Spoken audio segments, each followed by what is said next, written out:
Welcome back inside the Simplified Technology Solutions Intermission Report. Austin Bruins taking on the Bismarck Bobcats. TJ Chillot here with Bruins forward Jens Richards. And Jens, you're one of the newer guys on the team, and you're one of the rookies that are coming in. So far, you spent some time with Northstar Christian Academy. How's that adjustment been coming into the NAHL and getting adjusted to the level of play?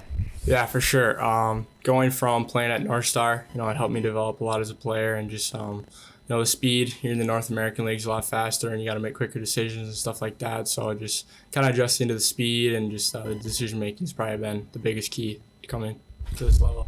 Did you find that there was a little bit of a learning curve there for you in the first couple weeks, or like training camp or preseason or anything like that? Yeah, definitely in preseason, my first game, I definitely noticed it that once you have the puck, you got to know what you're doing right away. And so just kind of every game just trying to get better and adjust to that speed and tempo. How do you get better every game? What does it take for a hockey player? Tell our fans out there, what does it take for you guys to get better? How do you catch up with everybody else? How do you improve? Yeah, for me, just like if I make a mistake, just to realize what my mistake was and just to fix that right away, and going over film and just listening to what the coaches have to say, and just trying to get better every day. How's the road trip been for you? This is a very unique experience. It's not anything I'm sure you've ever been through with North Star. It's nothing that I don't think anybody on this roster has been through in regards to being away from home for 16 days. How is it going for you off the ice? How's everything going? Yeah, I mean, it's been tough at times, but definitely missing being back in Austin, but it's also been a lot of fun being able to build new relationships with guys and bonding with teammates. And so, it's been tough, but at the same time, it's been a lot of fun hanging out with the guys every day. When you're not practicing, you're not playing, what have you been doing just to keep busy and keep the boredom at bay? A couple of guys brought their Xboxes, so we've been playing a little bit of Call of Duty and stuff like that. Otherwise, just I love Marvel movies, so I've been watching a good amount of movies and stuff like that. And I started watching some new TV shows, so yeah. What are you watching right now? Letterkenny. Oh, good show. Good show. Awesome. So when we take a look at your play on the ice, you have 3 goals on this road trip, and they were not scored in very traditional fashion. You had the 2 tip goals in Aberdeen, and then last night, a brilliant goal just on a perfect saucer pass from Carson Riddle that you just literally let it hit your stick, and it jumped up and over the goalie's shoulder and right into the back of the net. Talk to me about that play last night as it developed, and what was going through your mind, and how you let that happen, and what you did to make that goal happen. Yeah, so Riddle picked off that pass, and I saw him just skating wide, so I knew I just had to get to the net, and I saw the D-man slide, and then Riddle just made a great play, saucer pass, and I saw it was kind of rolling, so I knew I just had to tip it a little bit. I knew it'd ramp up off my stick and put over the goalie's shoulder. So the power play hasn't been great this year, but you had the opportunity to be on the power play quite a bit on this road trip. Your 1 tip goal off the Travis Shouty shot was a power play goal. You almost got one again last night from Travis Shouty. You redirected one, but sent it a little too high. It went up and over the glass.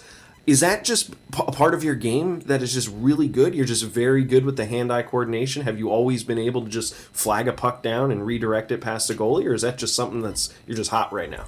No, so yeah, actually, when I went to Northstar, our coach was really adamant about being in front of the net and being good at tipping pucks. So I wasn't very good a couple years ago, but I really wanted to get better at that because when you look at a lot of goals in the NHL, there are a lot of tips and screens and stuff like that. So I knew that to play at the next level, I had to get really good at that. So I just practiced that all the time, and so I just tried to get really good at that. You're one of the bigger guys out there, so obviously you help out in front of the net. You use your size a little bit to kind of shield the goalie in the process. Is it like a 2-part process? Like get yourself in the right position to screen the goaltender and also be in a position to kind of ricochet it behind you? Yeah, for sure, because when you can screen the goalie the right way, it opens up a lot of nets, so that definitely helps out a lot, yeah. How did you end up in Austin? Obviously, we know your brother John played for the Austin Bruins a couple of years back, well, more than a couple of years now at this point, but what was the process like from its inception to actually landing in Austin? Who reached out to you when you were thinking about it? How much did you talk to John, and so on and so forth? Yeah, so I think it was in December or November I first talked to Aaron Vanaski. He gave me a call, and right away I knew that Austin was a great organization and great place to play, obviously, from John. And, once they offered me a tender, right away I knew I wanted to play here. Just, my brother loved it, and when I would come to the games, I thought it was such a cool place to play, and so I knew right away that this would be the right place for me.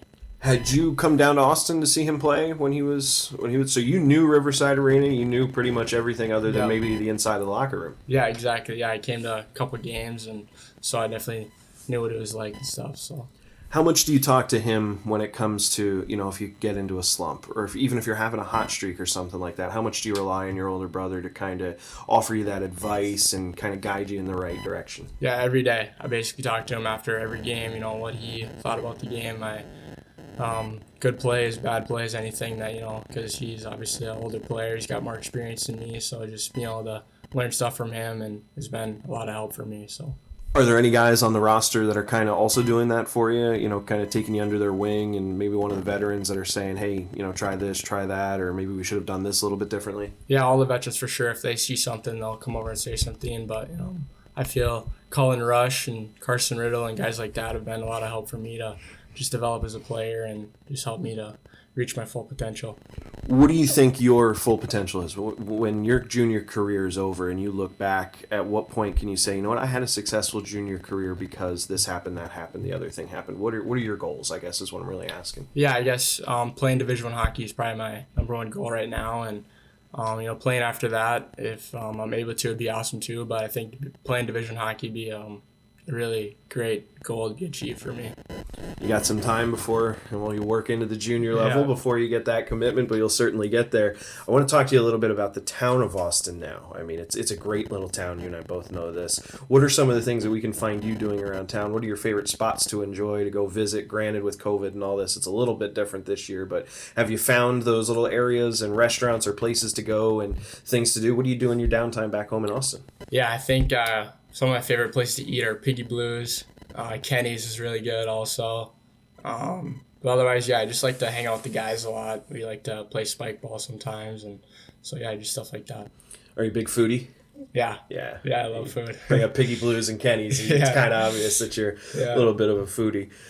Just going to get a couple quick questions, and I want to talk about tonight's game against the Bobcats. Obviously, 5-game losing streak, lost pretty rough last night, 5-1, and even your goal coming real late in that third period. It was kind of just a Band-Aid on a broken bone. But what does the team have to do tonight to pull out the victory and head into the Christmas break with just spirits high, knowing at least you got that last one?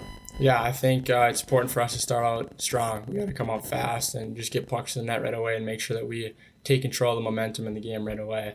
That's been really important for us. And I think getting that first goal would be really big for us. So I think we just got to focus on that. And the first 5 minutes are really important. And so getting pucks on net is going to be a really big thing tonight. So what's Jens Richards going to do tonight to make sure that the Bruins can get that victory? What are you going to do personally? What are your responsibilities? I just got to make sure I got my feet moving tonight. I'm hitting guys out there and just getting to the net and getting pucks on net. All right, awesome. Well, I got one more question for you because we're probably going to cycle through the whole roster about twice. So I'll have you on one more time. And so when I talk to you in February, March, whatever it might be, and I bring you back in for an intermission show, do you have any short-term goals that you want to have accomplished by that point? By, 2/3 of the way through the season, 75%?